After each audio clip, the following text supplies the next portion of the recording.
여러분, 은퇴 후 삶이 정말 남일 같으신가요? 막상 내 이야기가 되기 전까진 뉴스나 주변에서 저 사람 힘들겠다라고 생각하고 넘어가기 쉽죠. 그런데 어느 날 문득 내 월급 통장에 더 이상 급여가 꽂히지 않고 매달 빠져나가는 고정비가 내 유일한 연금보다 훨씬 많다면 어떨까요? 그러면 그제야 나도 준비 안 돼 있었구나 하고 뒤늦게 깨닫곤 합니다. 사실 노후 자금이나 은퇴 설계 얘기를 처음 들었을 때 저는 귀담아 듣지 않았어요. 그저 내가 은퇴할 때쯤이면 어떻게든 되겠지 하는 막연한 낙관이 컸죠. 그런데 막상 은퇴 가까워지니 이게 정말로 발등에 불이더라고요. 주변에 보면 정년 조금 남겨둔 직장인들도 아직 좀 남았어 하다가도 퇴사하는 날이 코앞에 닥치면 정말로 감당하기 힘든 두려움이 덮칩니다.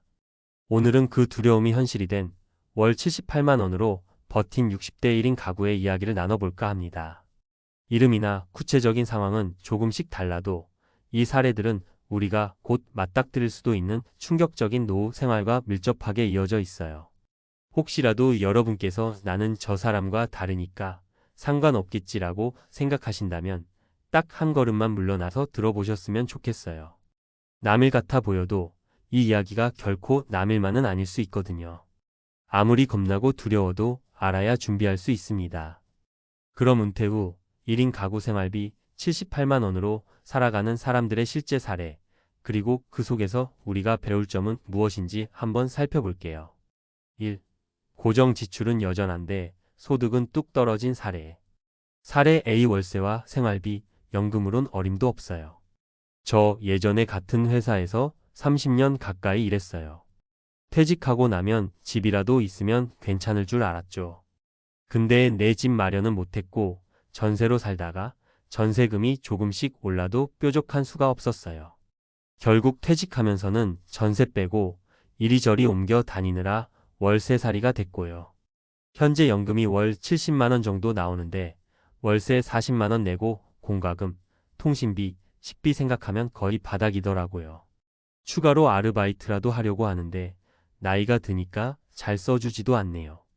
이 사례의 주인공은 회사에서 나름 오랜 경력을 쌓았지만 큰 연봉을 받았던 것도 아니고 중간중간에 자녀 교육비나 결혼 자금 등으로 가진 돈을 쓸 일이 많았다고 해요.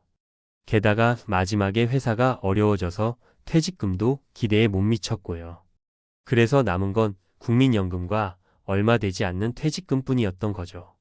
그런데 퇴직 후 1년이 지나고 보니 매달 통장에서 빠져나가는 돈이 예전에 직장 다닐 때와 크게 다르지 않다는 걸 알게 됐다고 합니다. 특히 주거비가 문제예요. 직장 다닐 때는 그래도 월급으로 커버가 됐는데 이제 연금 알바로 벌어도 도저히 감당이 안 되는 수준이 된 거죠.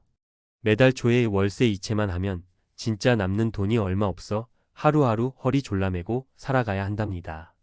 이 사례에서 배울 점. 주거 안정이 얼마나 중요한지 깨닫게 됩니다. 집 한 채가 있느냐, 없느냐가 은퇴 후 삶의 질을 크게 좌우한다는 말이 실제로 증명된 셈이죠. 월 지출이 매달 크게 줄지 않는다는 점, 즉 고정비가 계속 따라온다는 걸 미리 염두에 두는 것이 중요합니다. 은퇴 후 즉시 소득이 극도로 줄어들 때를 대비해 월세라도 안정적으로 감당할 수 있도록 수입원을 마련하거나 가능한 한 주거비를 절약할 수 있는 방법을 미리 찾아야 합니다. 2. 부모로서 희생했는데 내 노후가 없는 사례. 사례 B. 자식 장성시켰는데 정작 내 노후는 텅텅 비었어요. 사실 이건 다 제 선택이긴 하죠. 아이들 좋은 대학 보내고 결혼까지 뒷바라지 했으니 그건 너무나도 당연한 부모로서의 마음이었어요. 그런데 돌아보니 제 통장엔 남은 게 없더라고요. 국민연금 겨우 60만 원대 초반 나오고 남편이 일찍 세상을 떠나서 사적연금이나 다른 보험도 거의 못 받아요. 아이들한테서 가끔 용돈을 받긴 해도 그걸 당연하게 요구하기가 미안하고 지금도 아이들도 애 키우고 살기 빠듯하니까요. 이 사연은 우리 주변에서 심심찮게 들을 수 있는 전형적인 한국 부모의 모습이기도 합니다. 내 노후보다도 자녀 교육과 결혼 비용을 먼저 챙겼고 부모된 입장에서는 그게 당연히 보람차다고 생각했겠죠. 문제는 내 인생의 황혼기에 스스로를 돌볼 자원이 전혀 없을 정도로 소진해버린다는 겁니다. 결국 이분은 방 한 칸 월세를 얻어서 생활 중인데 연금 수령액이 적다 보니 매달 70만 원, 80만 원 정도로 먹고 살아야 하는 상황이 됐습니다. 작은 병이라도 한번 걸리면 병원비 부담이 너무 커서 병원 찾기도 무섭다고 하네요. 식비도 아끼려다 보니 영양 상태가 좋지 않아 만성 피로가 더 심해졌고요. 이 사례에서 배울 점. 자녀를 위해 헌신하는 것은 아름답지만 내 노후 대비를 전혀 하지 않은 채 모든 자산을 자녀에게 투자하는 것은 매우 위험합니다. 자녀가 경제적 여유가 있다면야 부모님께 용돈을 드리겠지만 요즘 같이 힘든 시대엔 그게 쉽지 않죠. 결국 미리 내 노후 자금을 확보해 두는 것이야말로 자녀에게도 짐이 되지 않는 길일 수 있습니다. 은퇴 후 병원비나 예상치 못한 지출이 반드시 생길 수 있음을 잊지 말고 최소한의 긴급 자금이나 보험을 마련해 두는 게 좋습니다. 3. 어차피 일해야 산다고 버티는 사례. 사례 C 그래도 지금은 몸이 버티니까 아르바이트 계속할 겁니다.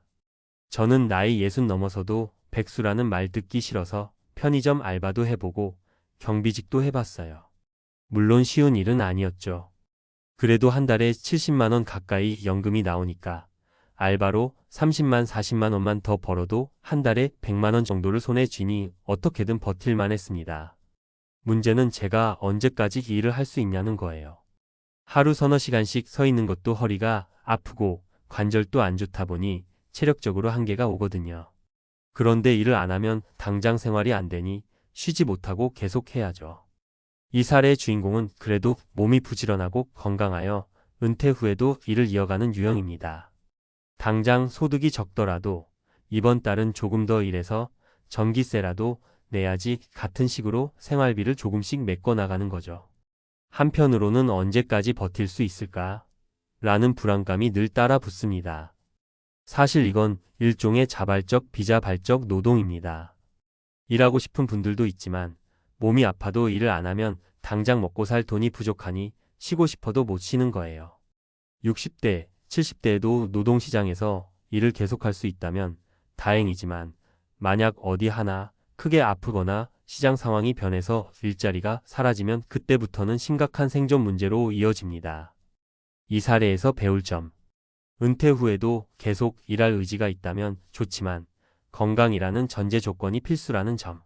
노화로 인한 체력 저하나 질병은 언제든 찾아올 수 있습니다. 사회적 제도나 일자리 환경 변화에 따라 아르바이트나 경비직 같은 일자리가 축소될 수도 있음을 기억해야 합니다. 은퇴 후에도 계속 일하니까 괜찮을 거야 라는 막연한 자신감보다는 실제로 일하지 못하게 됐을 경우를 대비한 최소한의 생활 자금 준비가 중요합니다. 은퇴 후 월 78만 원 생활비가 말해주는 것. 이렇게 세 가지 사례 모두 한 달 기준 대략 70만 80만 원 선에서 생활하는 경우입니다. 조금씩 다른 사연이지만 공통점은 크게 두 가지입니다. 준비되지 않은 은퇴.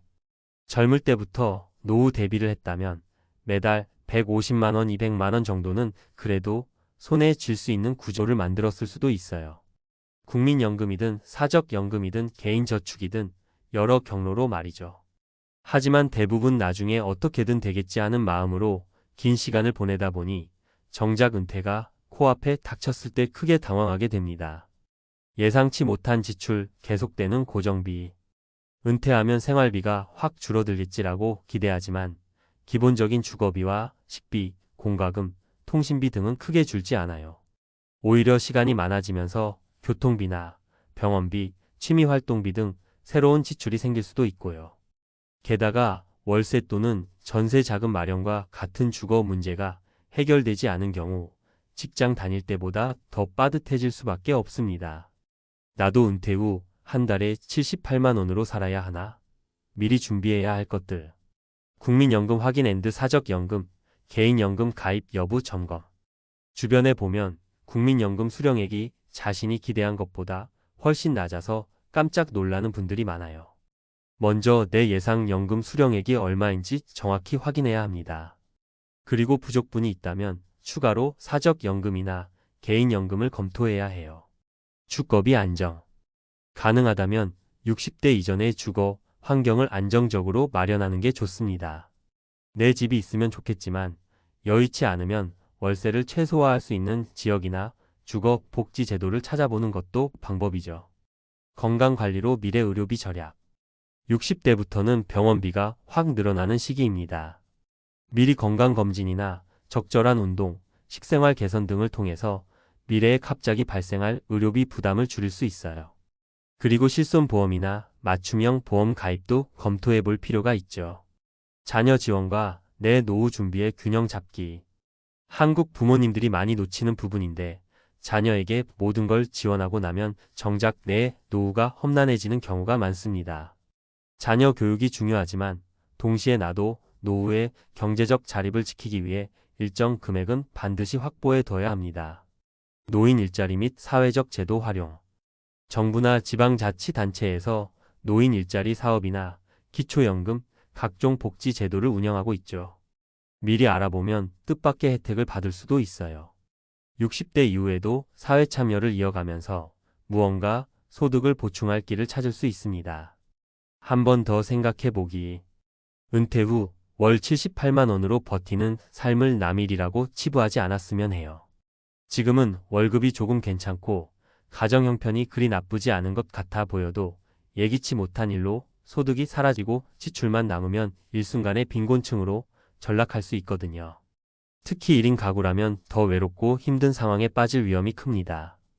은퇴가 코앞이신 분이라면 지금 당장 내 재무 상태부터 점검하시고 정부 지원 제도나 은퇴 설계 서비스를 활용해 보세요. 아직 50대 초반이시거나 더 젊다면 연금이나 저축을 조금이라도 더 늘리는 방법을 고민해 보셔야 합니다. 아이들 뒷바라지에만 집중하느라 내 미래를 다 포기하지는 말아야 한다는 거죠.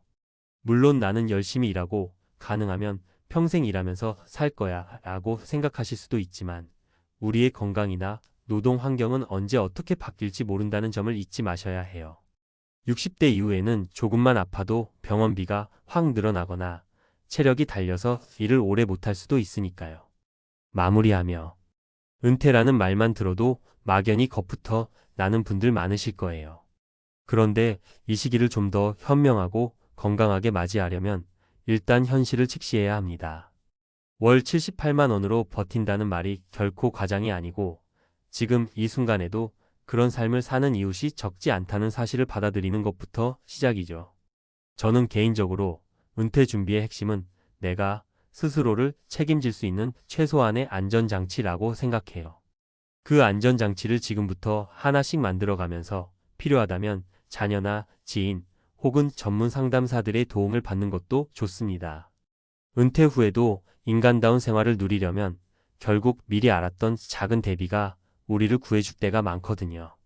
여러분, 혹시 지금도 나중 일이라고만 생각하고 계시다면 다시 한번 3가지 사례를 떠올려 보세요.